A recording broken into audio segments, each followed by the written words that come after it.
కాకినాడ పట్టణ ప్రముఖులందరూ ప్రజలందరూ విద్యార్థులు తప్పనిసరిగా పోర్ట్ని విజిట్ చేయండి.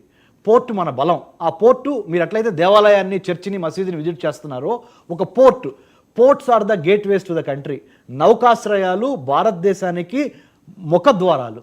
ఆ నౌకాశ్రయం మన ముఖద్వారాన్ని కాపాడుకుంటే మన కోట బలంగా నిలబడుతుంది. కాబట్టి ఇదేదో డిప్యూటీ సీఎం గారిదో రెస్పాన్సిబిలిటీ, లేదా సివిల్ సప్లైస్ మినిస్టర్ గారిదో, లేకపోతే కోస్ట్ గార్డ్దో, నేవీదో, పోలీస్తో కాదు.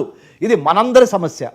So it is the people of the day, people of the particular area కాకినాడకు సంబంధించినంత వరకు.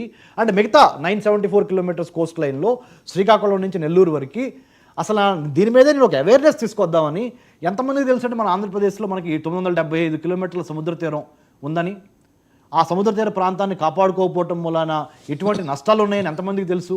మేము 2015, 2017లోనే